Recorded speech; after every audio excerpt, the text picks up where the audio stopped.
Bienvenue à tout le monde pour cette petite demi-heure. Je me réjouis de partager avec vous quelques réflexions. J'espère qu'il y ait personne qui s'attend à des recettes miracles sur comment prendre la meilleure décision. Les miracles, c'est pas encore du domaine du CEP, même si ils en ont fait plusieurs ces dernières semaines pour vous mettre à disposition des formations. Peut-être juste une petite intro sur qui je suis. Donc, je m'appelle Eva Di Fortunato. Le nom vous indique que ma langue maternelle c'est l'italien. Je suis donc formatrice et consultante. Aujourd'hui dans le domaine principalement du management, c'est-à-dire que je forme principalement les nouveaux cadres à leur fonction d'encadrement, avec tout ce qui va avec. Hein. Vous imaginez bien que management c'est extrêmement large.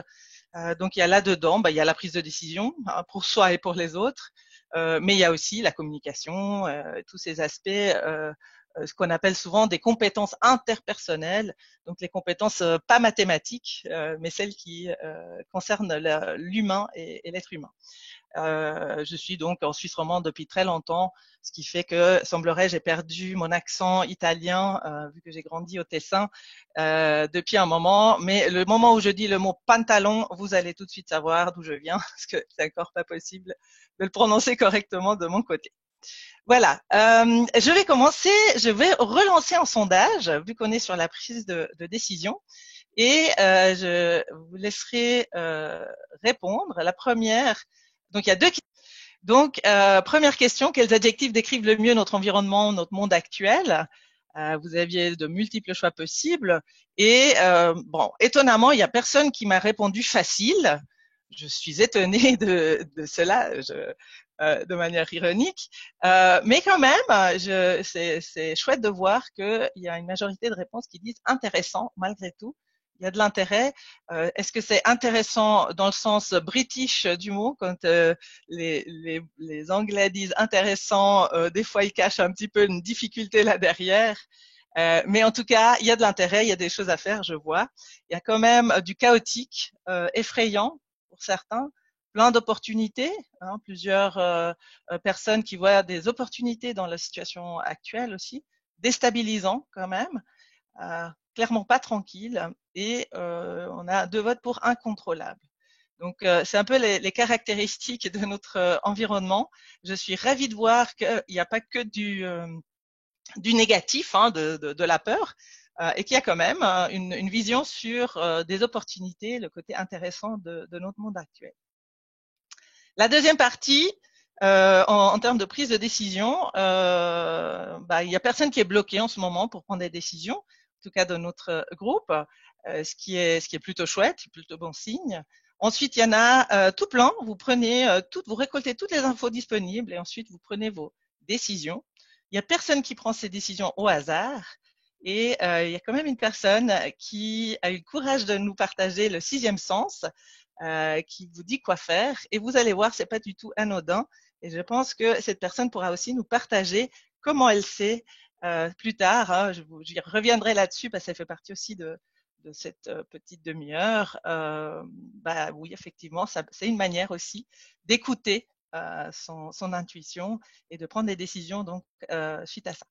Donc, merci infiniment pour tout ça. Là, normalement, vous devrez avoir la vision entière. Donc, le défi de la prise de décision pour ce matin. Et je vais vous commencer par un gros mot de déformation et vous dire que nous vivons dans un monde qui est VUCA. Donc, vous allez me dire, c'est quoi ça? Et en fait, VUCA, c'est un acronyme qui a été inventé ou défini par le monde militaire, donc par les armées, pour décrire les nouvelles situations, réalités dans lesquelles l'armée intervient. Aujourd'hui, hein, dans les dernières années. Et évidemment, vous avez Harvard qui a repris tout ça pour l'appliquer au monde des organisations, des entreprises, mais simplement aussi de nous, individus tous les jours dans le contexte de nos vies quotidiennes. Et ces 4 lettres, je vais vous les décrire rapidement. Donc, un monde VUCA, c'est quoi? C'est un monde volatile, c'est-à-dire que les changements de nature économique, technologique, géopolitique, on pourrait rajouter aujourd'hui sanitaire, arrivent de plus en plus rapidement et soudainement. et les problèmes peuvent se répandre à travers le monde en quelques heures. On voit à quel point, quand nous avons fêté Noël, il n'y a personne qui s'imaginait que Pâques serait pas du tout possible en famille. C'est extrêmement rapide à travers la planète entière et c'est ce côté très très volatile, très rapide en termes de mouvement et de changement qui est une caractéristique actuelle, que ce soit dans le monde économique, mais aussi dans les autres aspects de notre vie. Vous avez le U, en anglais c'est uncertain, donc je l'ai laissé l'original, j'aurais pu le franciser complètement et dire que c'est un monde VICA, mais en termes de référence, du coup, si vous les cherchez, c'est peut-être plus facile de garder le VUCA. Donc incertain, c'est un monde incertain, il y a des incertitudes sur les événements actuels et futurs, le flux d'informations est important, et il y a un énorme bruit de fond avec des points de vue opposés. Je pense que vous avez qu'à ouvrir vos journaux ou lire vos journaux en ligne pour savoir que le même jour, on porte le masque, on porte pas le masque. Le même jour, on doit séparer, on doit pas séparer, on doit confiner, déconfiner. Et on sait, enfin, en fait, il y a personne qui sait. Il y a personne qui sait réellement. Il y a beaucoup d'incertitudes sur ce qui se passe, sur les événements, sur l'évolution des événements. Et complexe, c'est le C. Donc l'analyse et la prise de décision sont affectées par un nombre croissant de facteurs et leur interdépendance. Ça veut dire que il n'y a pas de réponse facile, il n'y a pas d'analyse facile aussi. Les nombres de variables, si vous voulez, qui rentrent en jeu dans toute situation deviennent énormes. De nouveau, je prends l'actualité. Si à un moment donné ça vous ennuie que vous en avez entendu trop, mais je trouve que ça illustre un petit peu notre situation actuelle. Mais la complexité de qu'est-ce qu'il faut faire, les décisions que je prends le Conseil fédéral doit prendre, ils ne sont pas dépendants que de variables sanitaires. Il y a des éléments politiques, il y a des éléments économiques, il y a des éléments psychologiques. Bref, il y a tellement de variables que pour finir, notre analyse de la situation devient quelque chose d'extrêmement complexe. Si on devait faire un tableau Excel, ça ferait des colonnes et des colonnes de variables à analyser. Et puis ambigu, donc le monde et l'information est ambiguë, malgré la quantité d'informations disponibles, et on n'en a jamais eu autant comme aujourd'hui, dans le monde d'aujourd'hui, l'évaluation et l'interprétation de ces informations reste difficile à faire. Est-ce une bonne nouvelle? Encore hier, je discutais avec un cercle de connaissances sur cette nouvelle du déconfinement plus rapide que ce on attendait. C'est une bonne nouvelle? C'est une mauvaise nouvelle? C'est un risque? C'est très sage? L'information est ambiguë et on n'a pas forcément une capacité à savoir qu'est-ce qu'on fait, est-ce que c'est juste, est-ce que c'est la bonne réponse à prendre, la bonne réponse, la bonne décision à prendre. Donc les situations, là c'est un peu pour vous décrire les différentes situations auxquelles on peut être confronté quand on doit prendre une décision, et puis après de vous dire aussi quelles sont en termes d'actions à prendre, les actions les plus raisonnables à mettre en place pour réagir face à ces différentes situations. Donc il y a le fait chaotique, donc c'est une situation inimaginable et extrêmement extrême. Là, je vois, mes excuses pour le PowerPoint, c'est une situation extrême et inimaginable qui change tout. C'est le 11 septembre, c'est l'explosion des cas de coronavirus, c'est des situations vraiment quelque chose qui vous tombe sur la tête. C'était pas prévu, c'est extrême, on l'avait pas vu venir. Nous avons des situations complexes, si vous voulez. Les complexes, c'est il y a des surprises et il y a tout plein de choses qu'on ne sait pas. Donc là, j'ai noté, nous ne savons pas ce que nous ne savons pas. C'est vraiment, on est dans l'inconnu. Il y a beaucoup de facteurs. Ça évolue. Je pense qu'on est aujourd'hui dans une situation de ce type après avoir passé la phase aiguë du chaos initial. Il y a des situations qui sont compliquées. Et compliqué, c'est encore une bonne nouvelle parce que compliqué, c'est qu'on sait ce qui nous manque comme information. Si je prends juste de nouveau par rapport à l'actualité, le virus d'aujourd'hui, la maladie, c'est une situation compliquée. Si je prends que la partie sur la maladie, mais on sait ce qui nous manque comme info. On sait qu'il nous manque l'information de savoir comment il se transmet exactement, qui est plus affecté, pourquoi ça a tel impact, etc. Tout ça, on le sait. et on verra quelles sont les actions à mettre en place par rapport à ça. Et puis après, il y a les situations simples. On sait à quoi s'attendre, on sait, c'est clair, c'est net, ça va tout droit, c'est droit au but. Donc, c'est des situations simples, comme on peut les rencontrer quand on dans des situations plus faciles. Là, vous voyez le cadre pour prendre des décisions. Hein, je vous résume des longues études sur la prise de décision en quelques mots-clés, simplement pour dire que quand une situation est simple, je commence par le bas, la situation est claire, les décisions sont faciles à prendre, sont comprises. Si j'en sais rien, hein, je saigne, si je vois que quelque chose, si un robinet coule, il faut le fermer. La situation est claire, elle est simple, la décision est facile à prendre. Quand c'est compliqué, la situation est peu claire et elle demande plus d'analyse. Donc, si je reprends l'exemple de tout à l'heure, si vous avez un manque d'informations sur comment se transmet le virus ou j'en sais pas quoi d'autre, on sait qu'on doit faire de la recherche dans ce domaine.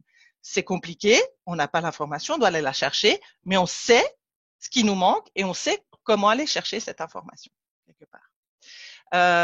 Les situations complexes, là où il y a les surprises et on ne sait pas ce qui nous manque comme information, et c'est là où on est là-dedans, et je pense pouvoir dire, sans avoir jamais échangé avec le Conseil fédéral, ni avec Monsieur Berset, que j'admire beaucoup en ce moment, c'est que la situation est complexe, on ne sait pas vraiment ce qu'on devrait savoir, et puis on y va par intuition ou plus peut-être un peu moins flou, c'est ce côté trial and error. Je suis navrée pour l'anglicisme, j'ai pas trouvé comment traduire en français.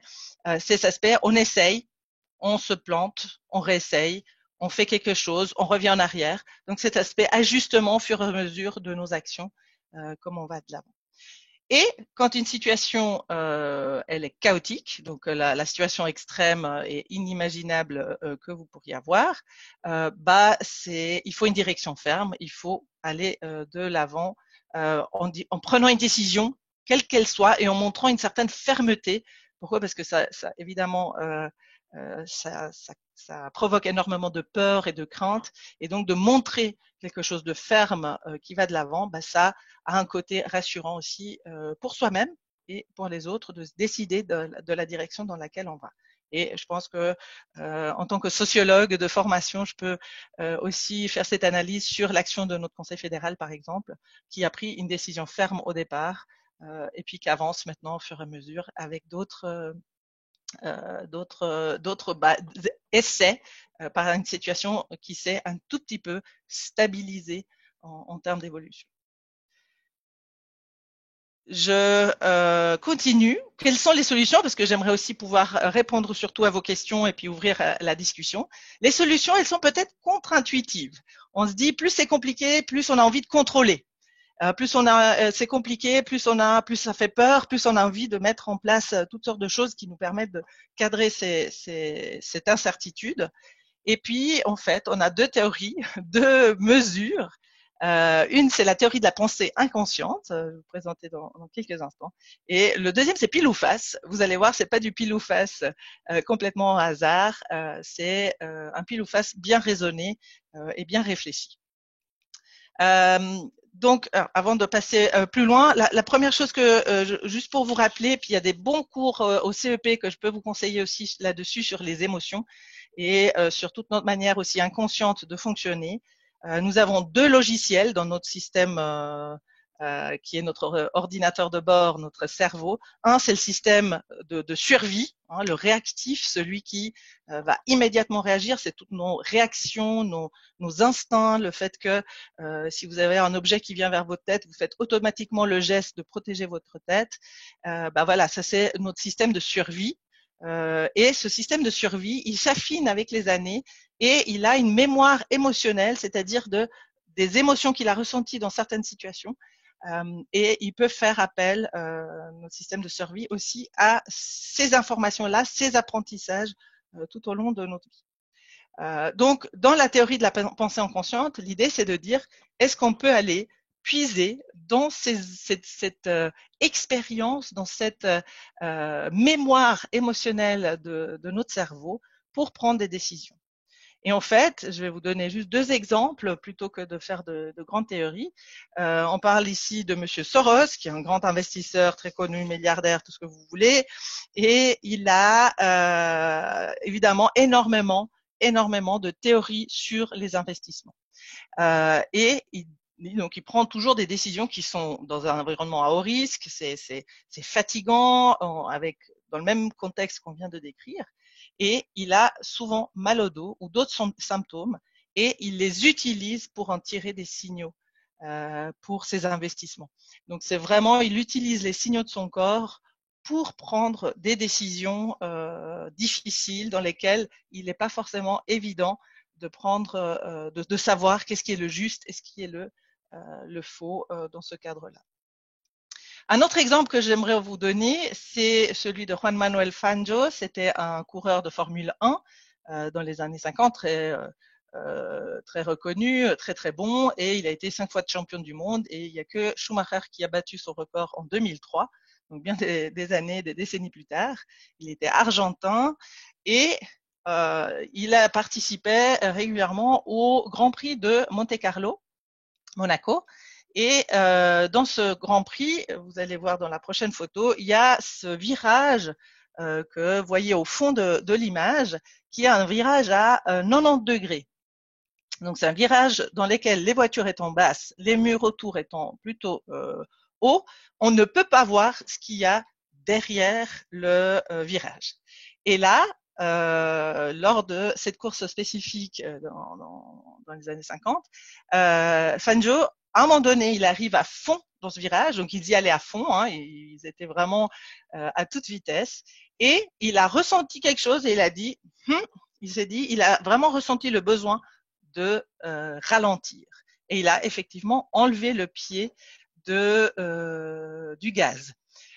Et seulement une fois qu'il a fait le virage, il a vu qu'il y avait un gros accident derrière le virage et que s'il était arrivé à fond, il l'aurait pris en plein.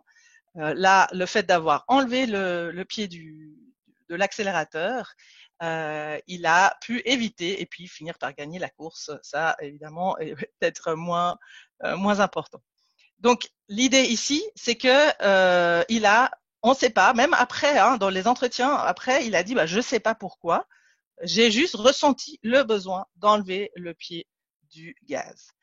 Donc évidemment, vous pensez bien que ça a été recherché en long et en large, et ils ont été la seule conclusion qu'ils ont pu tirer de toutes les analyses qui ont été faites et qui est la plus crédible et que même le coureur a pu effectivement valider, c'est le fait que du coin de son œil, sans en être conscient, il a vu le public.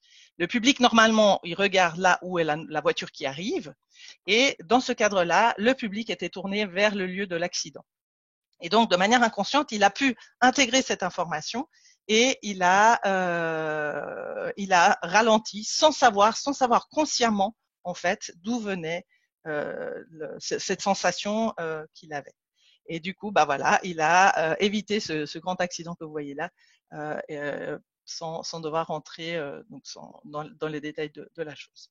Donc, l'idée ici, c'est on a une expérience, notre cerveau a appris tellement de choses lors de notre vie. Plus on avance, hein, plus on vieillit, plus on en a des expériences. Donc, vieillir, c'est une bonne chose en termes de capacité aussi à prendre des bonnes décisions. Et du coup, l'idée ici, c'est de vraiment vous encourager à écouter votre intuition. Et votre intuition, c'est pas quelque chose d'ésotérique, c'est vraiment quelque chose qui est basé sur des connaissances, mais que votre cerveau cognitif ne peut pas prendre aussi rapidement que votre inconscient ou votre subconscient, selon ce que vous avez envie d'utiliser comme mot. Donc, le fait que votre inconscient vous donne un signal, c'est ce qu'on appelle l'intuition. Il y a des manuels entiers sur l'intuition, hein, et c'est tout des recherches scientifiques. Je pourrais aussi vous transmettre des références si c'est quelque chose qui vous intéresse. Mais effectivement, c'est vraiment là-dedans que vous pouvez puiser. Et les études, donc la théorie de la pensée inconsciente, elle montre la qualité de la décision comme elle évolue. Donc vous voyez vraiment l'évolution de la qualité de la décision qui est très haute quand la réflexion, quand l'analyse, quand la situation elle est peu complexe. Donc c'est le tout début sur votre gauche, tout en haut, hein, la barre qui descend.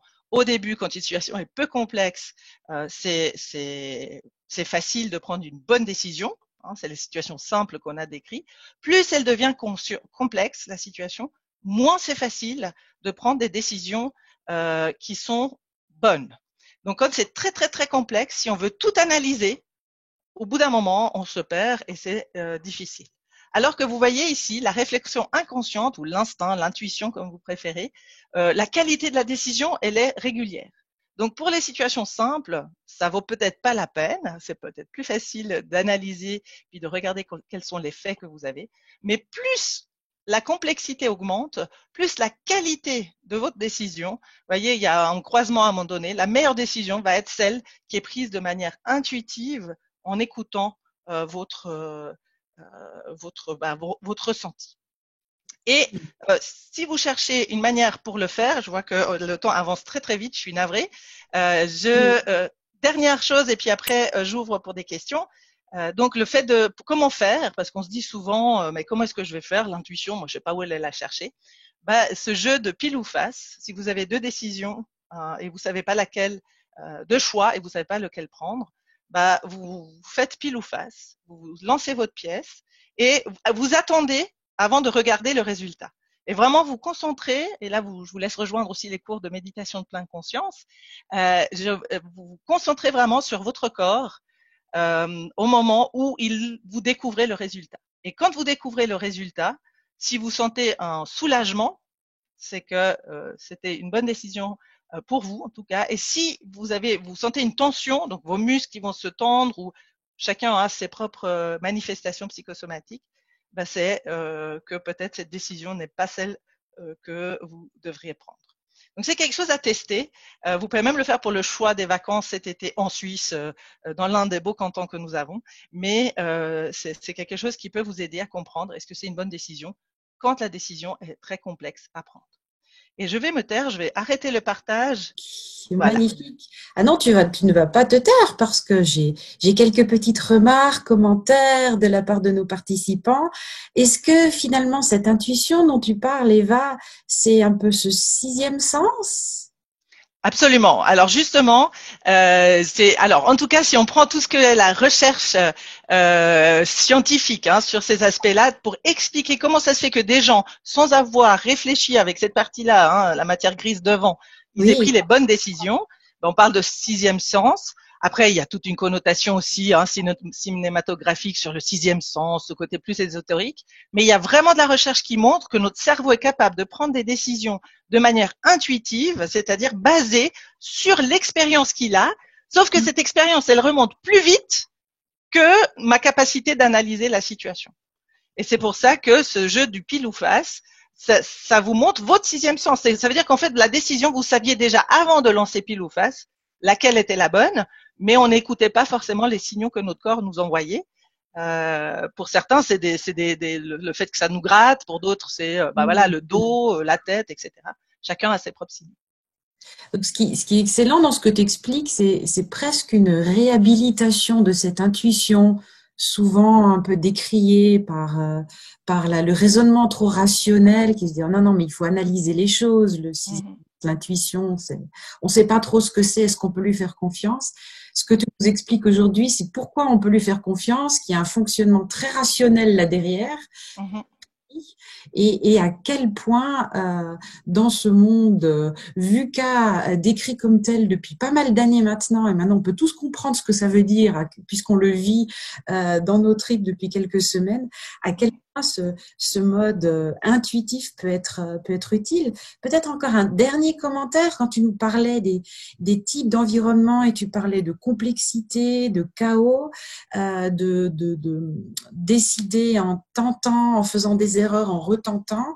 Ça faisait penser aussi le groupe aux méthodes agiles, au fait de réfléchir à plusieurs, de prototyper, de revenir sur l'expérience, d'aller plus loin, de s'autoriser à se tromper pour avancer, parce qu'il y a beaucoup d'inconnus.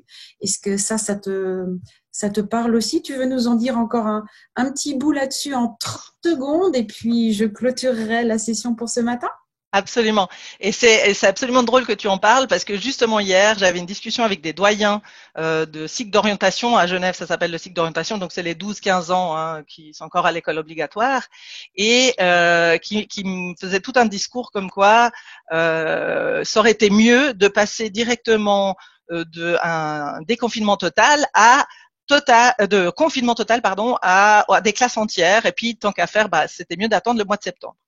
Et j'ai pu argumenter justement, là je parle de l'agilité, c'est de dire mais attention, on est dans un monde aujourd'hui où même au DIP, même dans l'instruction publique qui est quand même un mastodonte en termes organisationnels, hein, on le sait, c'est complexe, mais même là, il va falloir développer cette agilité. Donc oui, même là, même si ça concerne 600 personnes dans une seule établissement scolaire, cette agilité, oui, il faut essayer, il faut tester, oui, on va se planter, il faut accepter qu'on pourra se planter, puis on va ajuster, mais ce n'est plus possible aujourd'hui, et c'est ce que j'ai essayé d'expliquer hier, de décider que maintenant au DIP pendant les 15 prochaines années, c'est comme ça que ça se passera.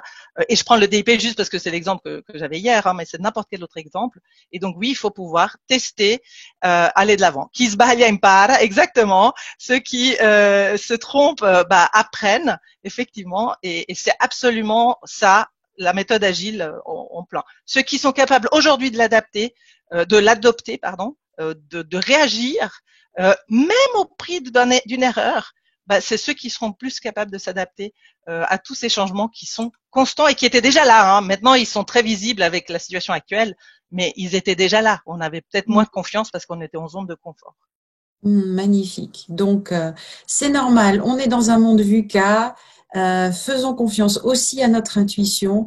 Autorisons-nous à nous tromper parce que c'est comme ça que nous apprenons.